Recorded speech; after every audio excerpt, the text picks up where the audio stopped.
Boa noite, galera. Então agora eu vou falar para vocês sobre plano inclinado, uma parte muito importante da dinâmica.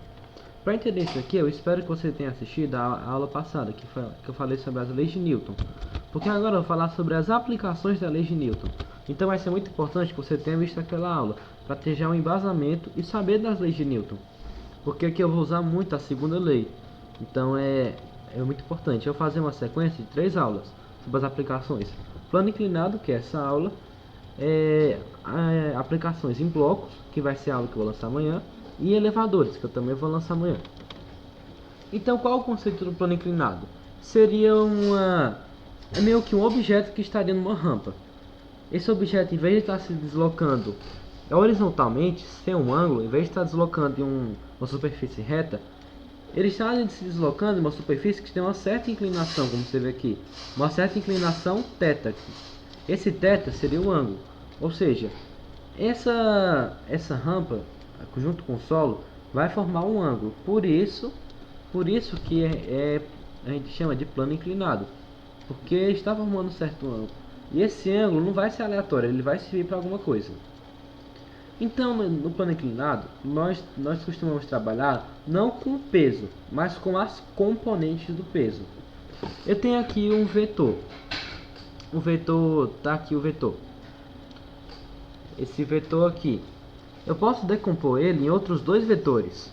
Um vetor assim, mais ou menos assim, que seria na direção vertical. Não, na verdade, falei errado.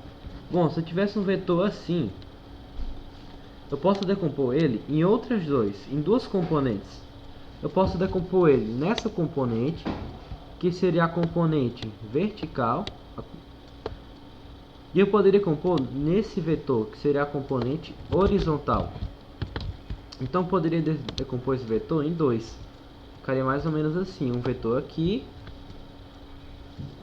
e o outro vetor ficaria aqui. Então aqui seriam as componentes desse vetor.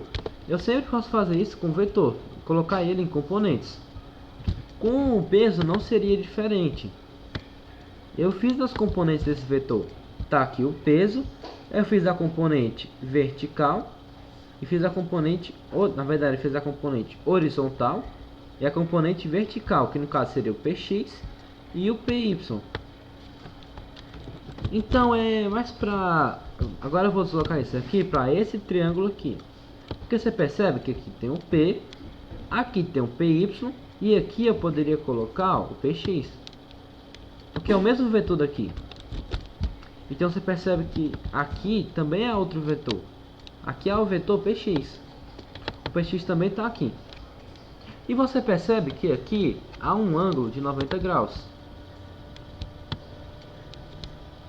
Então aqui também terá um vetor de 90 graus. Isso aqui é importante. Então deslocando para cá ficaria o que? O py aqui, o peso aqui e o px aqui. Lembrando que temos um ângulo de 90 graus. Se eu tenho um ângulo de 90 graus, eu tenho um triângulo retângulo. Então eu poderia calcular o seno desse ângulo θ. O seno é cateto oposto, px, sobre a hipotenusa, que é o p, porque ela está oposto ao ângulo reto. Ela está oposta ao ângulo reto. Então passando para cá, ó, o px é o seno desse ângulo θ é o que? Px, né, que é cateto oposto, sobre a hipotenusa, que é p. Se eu passar esse p multiplicando, eu vou ter que o px é p, que é o peso, vezes o seno do ângulo. Então essa aqui é a relação do px. Quando eu for trabalhar em plano inclinado, eu não vou usar mais a componente peso. Eu vou usar a componente px e py. Então quando você for trabalhar em plano inclinado, esquece esse peso. Geralmente as questões não cobram. E agora vamos calcular o cosseno desse ângulo, que é cateto adjacente, py, sobre a hipotenusa, que é o p. Tá passando para cá, ó. Opa, tem errado aqui. É cateto adjacente, que no caso é o y. Pera aí, deixa eu só consertar aqui. Isso aqui é cateto adjacente, que no caso é o py, sobre a hipotenusa, que é o P. Então, passando aqui para a relação, né? Se eu vou passar esse P multiplicando, igual na outra vez, eu tenho que o PY é P que multiplica o cosseno do ângulo. Essa relação vai ser muito importante mais na frente. E uma coisa muito interessante. Na maioria dos casos, ó, você percebe que a força normal, eu vou poder cancelar com PY. Porque eles estão em sentidos opostos, ó, uma aponta para cima e outra aponta para baixo. Estão na mesma direção, que nesse caso é a vertical. E eles têm a mesma intensidade, porque senão o corpo estaria meio que descendo assim ou subindo. Só que esse corpo não está subindo nem descendo, ele está indo reto. Então por isso que eu poderia anular o PY com a força normal. E quando não tiver nada segurando o corpo, por exemplo, não tiver uma corda aqui ou uma coisa puxando, eu tenho que a resultante vai ser o X, né? Porque a única força que eu não anulei, ó, aqui anulei e o peso eu não uso mais. Então a única componente que sobrou foi o PX. Então ele que é a resultante. Por isso que o corpo, ele desce, por isso que o corpo vai para lá. Se não tivesse essa resultante, o corpo estaria aqui parado. Só que nesse caso ele está descendo, ó. Vou até colocar aqui, ó. Ele está descendo. Deixa eu colocar aqui.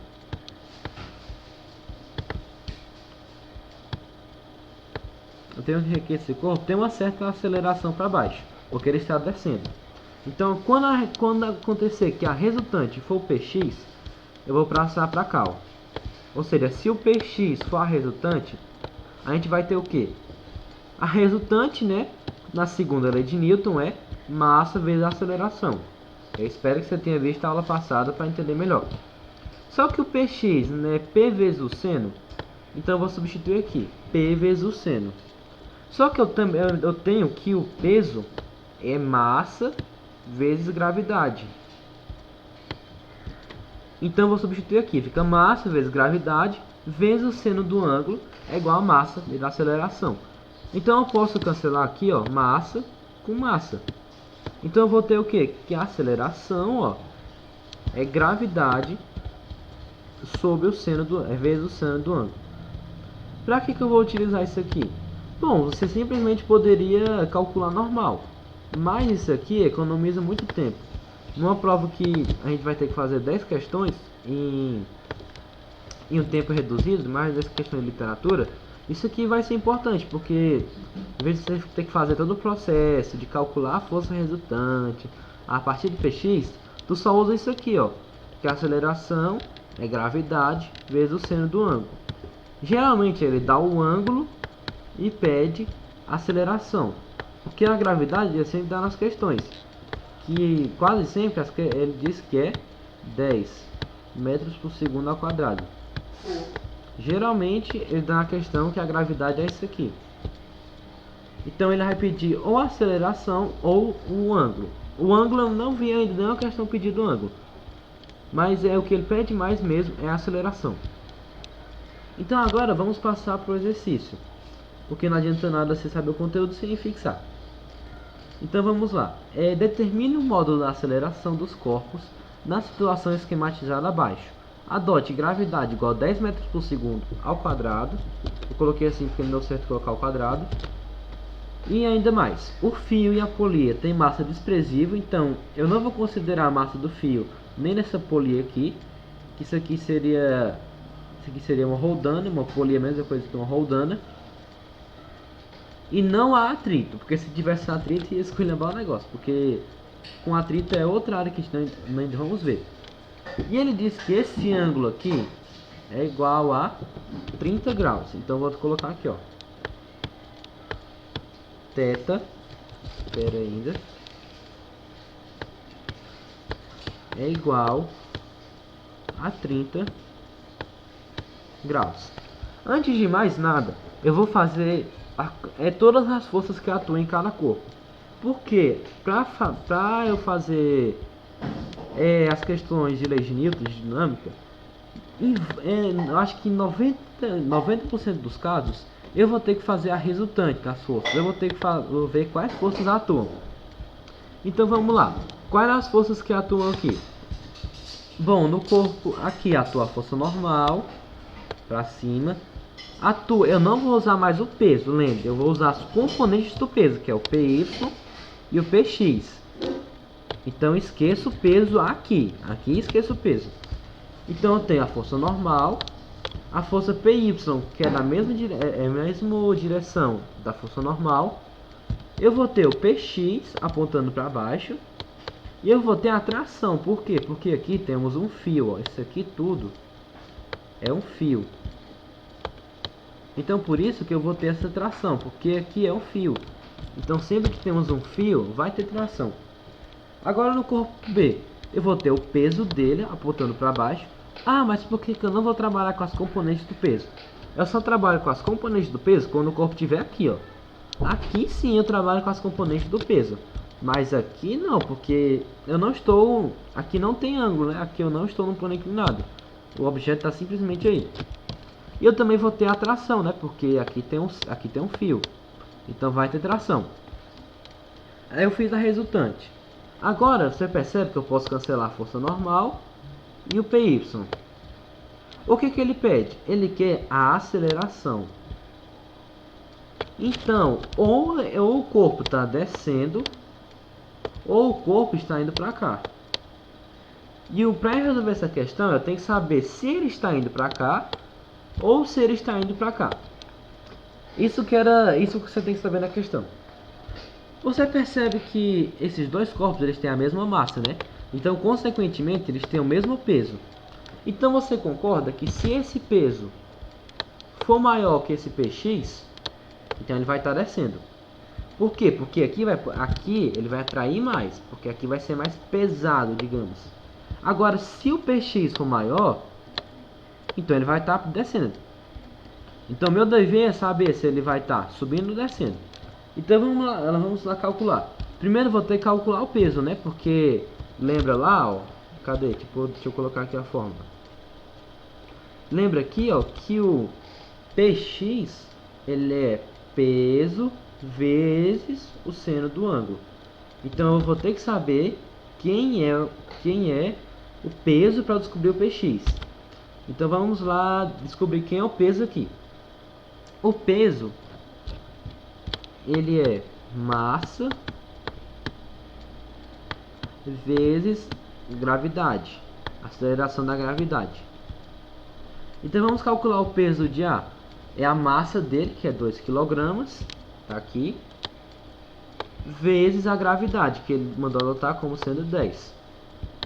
Então o peso seria o que? 20 newtons.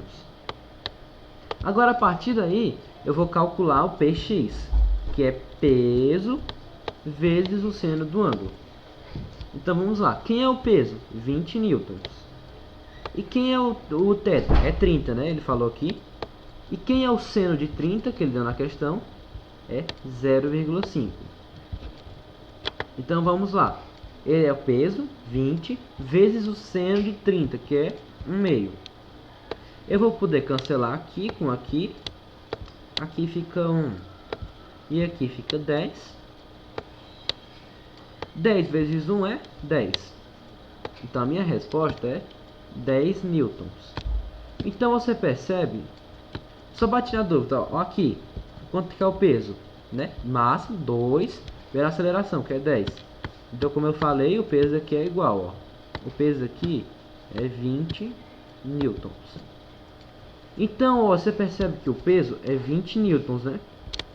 E quanto que é o PX? 10 newtons. Então, o peso, ele é maior que o PX. Então quer dizer que esse objeto está indo para cá, ó. Significa que ele está descendo para cá. Por quê? Porque o peso é maior. Então por isso que ele vai estar descendo. Se ele vai estar descendo, então vamos calcular a força resultante em A e em B. Bom, em A, ele está indo para cá, ó. Ele está indo para cá. Então qual força é maior? O PX ou a tração? A tração, porque ele está indo para lá. É a tração que está puxando.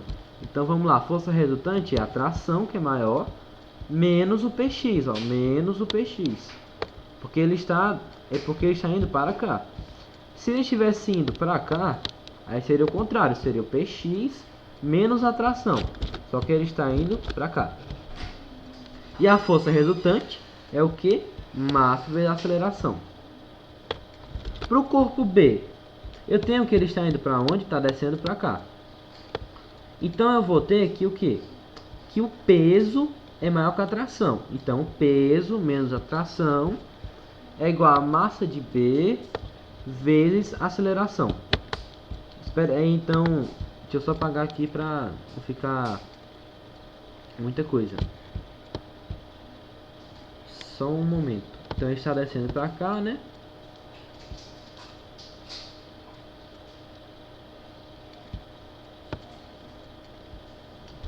Pronto. Agora vamos calcular aqui. Eu tenho que no corpo A, a tração menos o peso de x é igual a massa de A vezes a aceleração. Então vamos calcular. Quem é a tração? Eu não sei ainda. Fica o que? A tração menos o px é igual a massa de A vezes a aceleração. Aqui eu vou fazer o quê? Aqui seria meio que um sistema que eu poderia fazer pelo método da soma. Você percebe que eu posso cortar a tração com menos tração? Ó, percebe, eu posso cortar isso com isso, né? Porque aqui tá mais e aqui tá menos. Então eu vou passar para cá, ó. Sobre o que? P menos Px é igual. Aí eu vou somar, tá tudo multiplicando pela aceleração. Então eu vou poder, no caso, eu vou poder aqui colocar tudo, eu vou botar em fator comum a aceleração. Então ficaria o que? Massa de A mais massa de B vezes a aceleração. Então vamos lá, quem é o peso? O peso eu já determinei que é 20 newtons. Então você vai ter que o peso é 20 newtons. Quem é o px? Eu determinei na questão que é 10 newtons. Então fica 20 menos 10 é igual a massa. É a massa de A, que é 2, mais a massa de B, que é 2, vezes a aceleração. Então eu vou ter que aqui, ó, que 10 é igual a 4, né, vezes a aceleração. Então eu vou passar esse 4 dividindo, eu vou ter que o quê? A aceleração é igual a 2,5 metros por segundo ao quadrado. Então com isso nós conseguimos resolver a questão. Então toda a questão de plano inclinado vai ser desse jeito que você vai resolver. Para treinar, eu aconselho que você resolva a questão 253 da página 397. Então a questão 253, a P, eita, tá difícil. A P 253 da página 397. Então toda a questão vai ser nesse estilo. Eu vou ter que fazer as forças. Eu vou ter que determinar quais forças agem sobre cada corpo. Eu vou ter que determinar também para que lado o corpo está indo. Por exemplo, aqui eu determinei que ele está descendo. Então por isso que essa força é maior que essa. Não só nas questões de plano inclinado, mas em todas as questões que envolverem dois objetos, eu vou ter que determinar para que lado o sistema está indo, para determinar qual força é maior que a outra. Você percebe que se esse sistema tivesse parado, a tração era igual ao Px e a tração era igual ao P. Por quê? Porque esse sistema estaria parado, não teria aceleração, então ele ficaria desse jeito aqui. Não tinha como ele se mexer. Mas nesse caso, ele pediu a aceleração. Se ele pediu a aceleração, obviamente, obviamente os corpos vão se mexer. Se não, ó, esse resultado aqui, quando eu fizesse, isso aqui não daria 2,5, daria 0. Então toda a questão vai ser assim. Então eu espero que você tenha entendido. Se não tiver entendido, pode falar sua dúvida que depois eu tento responder. Então é isso.